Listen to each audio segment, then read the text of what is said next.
everyone.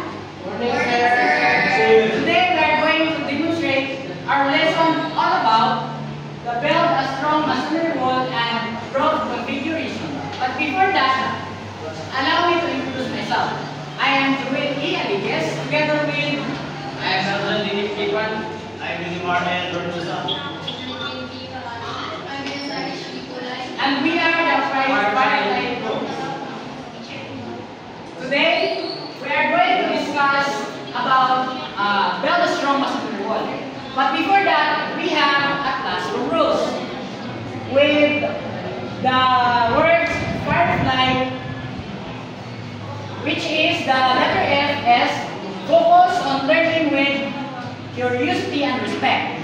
Letter I, include other with kindness and teamwork. Letter R, respect all people properly and ideas. Letter E, engage actively by listening and participating. Letter F, follow directions and remotely and safety. Letter L, leave distractions outside to stay on task.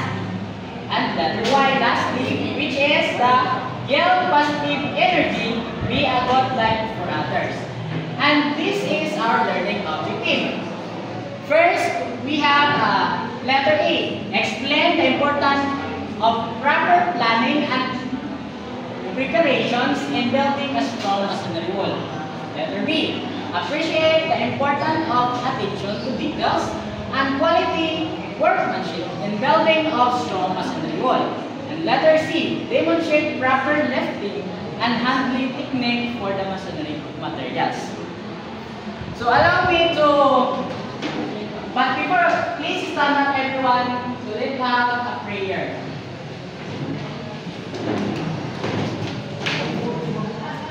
For those Catholic, please next sign of the cross. Father, the Son, and the Holy Spirit. Amen. Glory be to the Father, and to the Son, and to the Holy Spirit, as it was in the beginning, is now, and world without end. Amen. The Father, the Son, and the Holy Spirit. Amen. Before you visit it, please arrange your chair. With pieces of paper.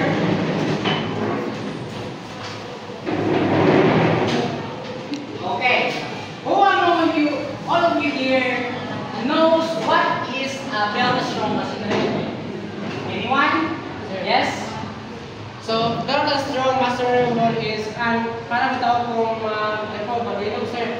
Tapos, hindi ito kayo siya makal nga ang is madali na mag-ubah. Tapos, kung mag-hangin na hangin, tapos kung ang aga sa tubig ko na labi ng mga sudan di ba? Sudan is more on kung mag-rangin is malunok yun. Dapat kung mag-strong, mag-build ka strong wall para hindi mag-ubah daw sa dating mga waves sa Yes, thank you, Ms. Razon.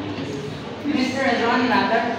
So today, before I get to the floor to Mr. Tipipan to discuss about the build a strong masonry wall. So, good morning class. Good morning, sir. So, we discuss about the build a strong masonry and Miss Isaac and Mr.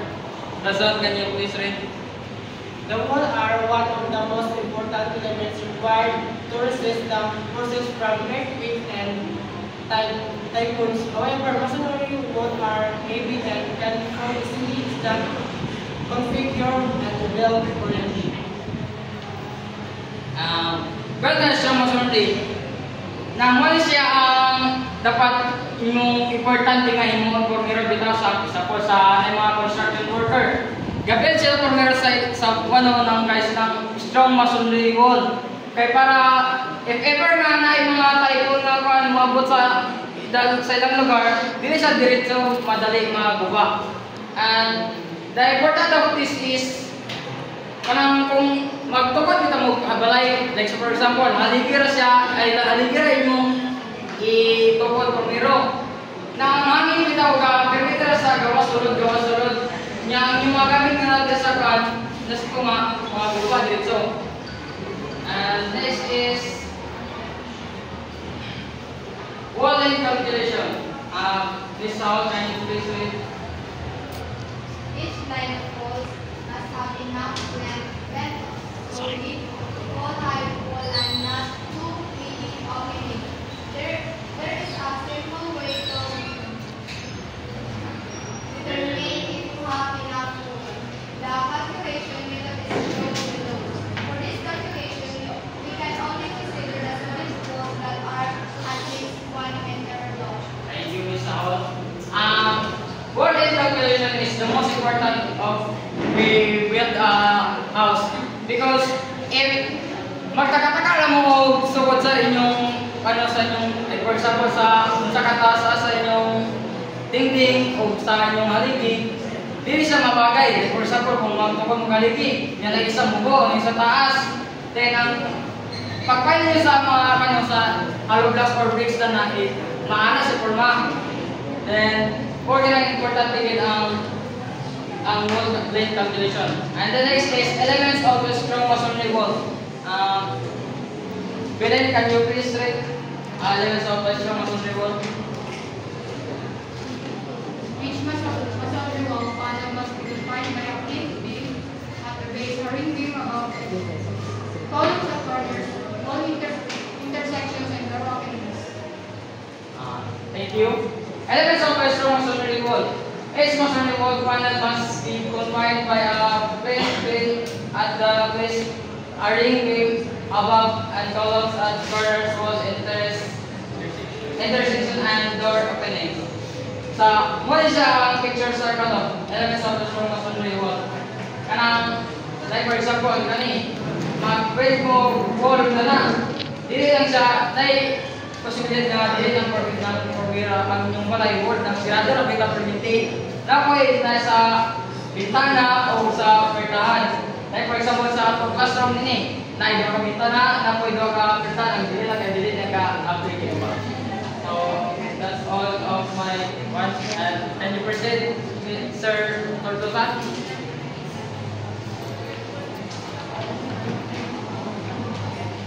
Laying blocks. Please read Yogi Kuntadan. These blocks with a 1/4 block structure using mortar joints that are 1.6, 1.0 cm in the thickness, mixed structure, and joints horizontal and vertical are filled with mortar. Ang ipasabot o sa ang laying blocks is dapat sa ang pag-plaster sa wall kanang blocks kay dili siya wall kanang straight to tanan. Dapat sa like kanani dapat sa wall nani sa pagka-plaster dili sa straight kay kung once na straight may dili sa likod. Tas ang pagka-plaster gisana gidyo kanang nabutoy wall kanang square on blocks dili sa itumod. Dibalik lang na dapat sa tama nagkamot sa kuha ng space ko daw ay para po na once nga lang Mars way sa para gusto basta mag-box. Then ano lang still require na is full fit but place red plazo the reinforcing spells gives the wall strength and ductility.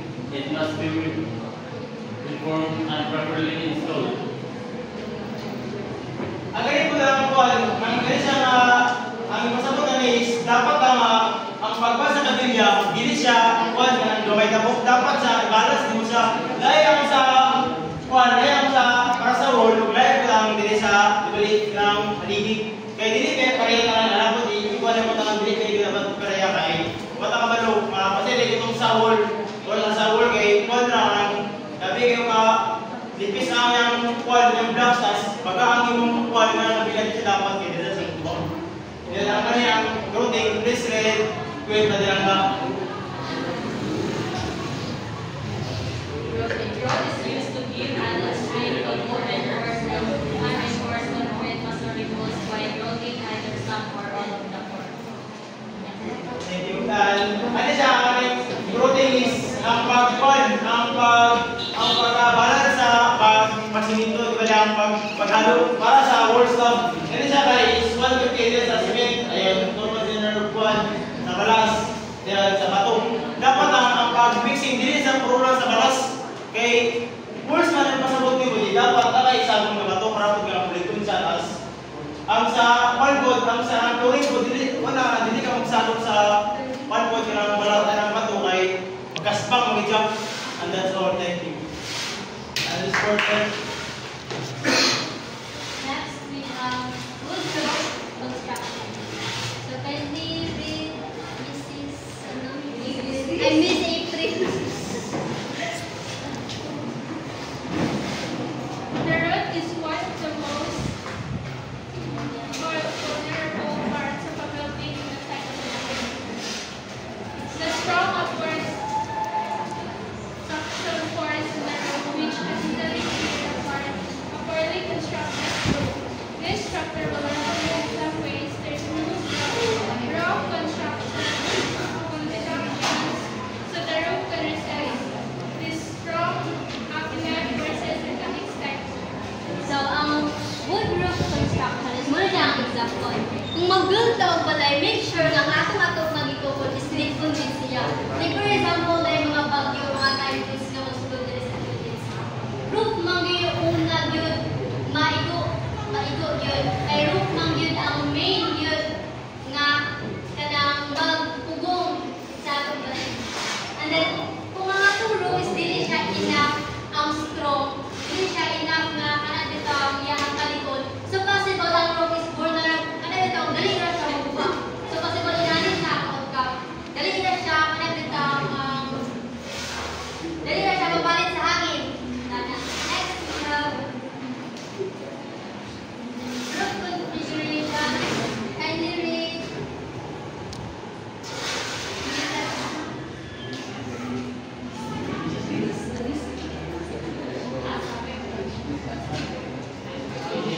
The shape of the roof will affect its mass and wind resistance.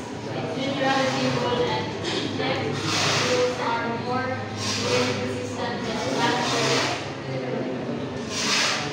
So, ang roof configuration is ang common yun na ginagamit sa roof is kanang kitagana gid siya. Wala mo kita og roof nga kanang kitagana. Wala ana kita siya kay para ang ulan kapag sa ulan is padulong sa ubos dili magpulo sa babaw. So mo siya ang example. Isang kanina rin kung sa roof is kabantayin mo liugan magpupulog balay ka kaulan. Dati ginatawag na mo siya ginatawag na brace or pupong sa ato. Kaya di siya lutay dito sa ato. Di siya lutay sa mga hangin-hangin mo. Next we have wind resistant rafter and tie system. For small and narrow floor plans with a width of 3.5 meters or less, we are recommended this system for its simplicity and tycoon. Wind resistance space 2 times 4 rafters 1 meters apart and 2 times 2 purlins no more than 7 cm. So kanin siya, muna siyang ganito ang example yun na ginahimo sa ato. Dili siya pwede mubaho or dili po siya pwede magkanang dili siya pwede magbuhog or di po siya pwede pasulod. So inaligid siya ang main mo gina siya kanang exact yun nga kanang pag-build o ato. That's all. Next.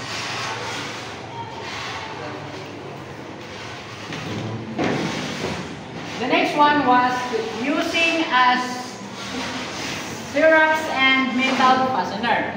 A strong upward pull that the wind put on the roof can be counteracted with a properly installed strap. Strapping can come in a long coil or can be cut from the sheet. Metal strap should be a minimum of 18 gauge or 1.2 millimeter thick. So as we can see, as always, kanang sa atong balay na ginay murag ng sheet siya magamay ng seam na gamay tas ilang libog lang para mo'y muhawid sa usa ka kahoy sa roof para pod nga kulibon siya og samot. Ang yan kadakon na usually is 1.2 millimeter. So the next one, 8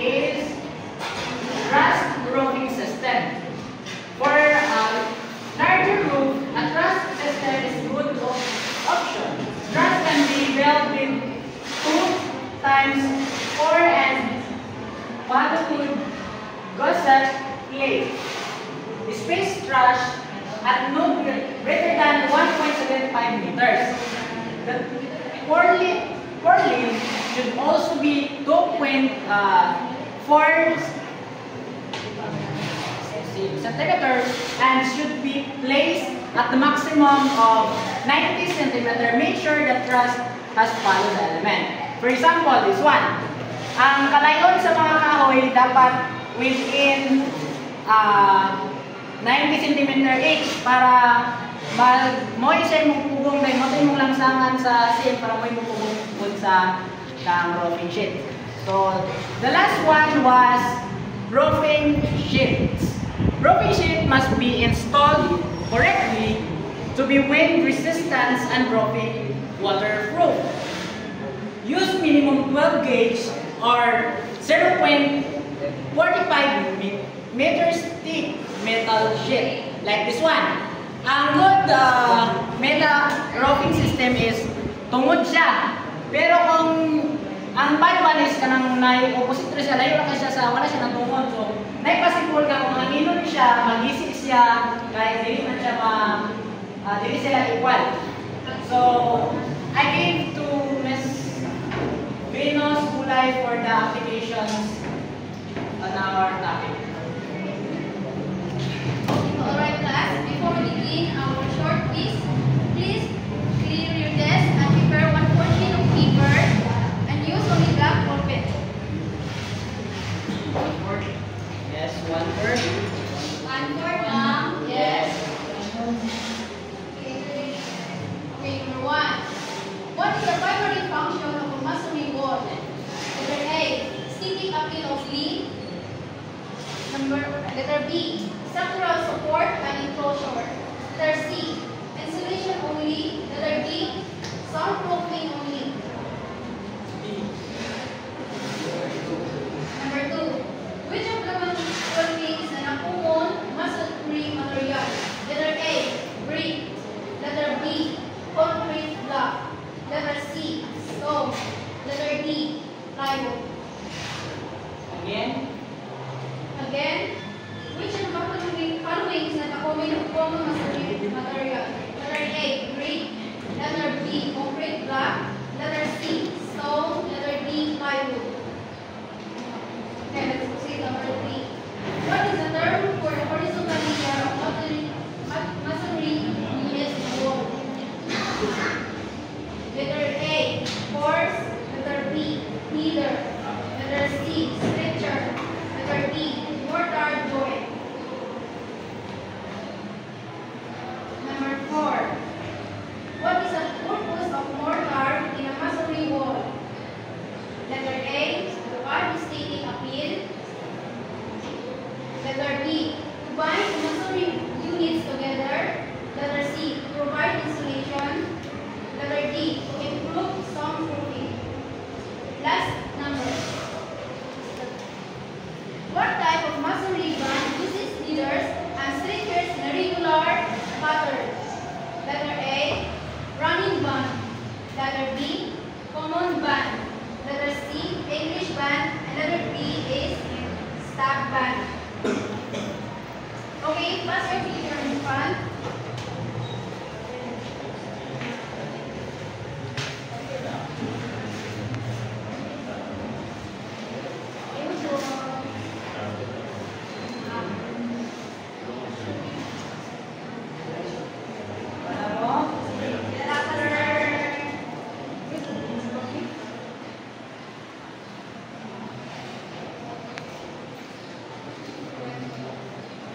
Okay, class, for your assignment, I want you to give me at least 4 common masonry materials. And that's all. Thank you. Any clarification from our demonstrations? Okay, thank you. And Gladys, please stand up for the closing prayer. Those who are Catholics, please recite the cross. Father, the Son, and the Holy Spirit. Amen. Glory be to the Father, and to the Son, and the Holy Spirit, as it was in the beginning,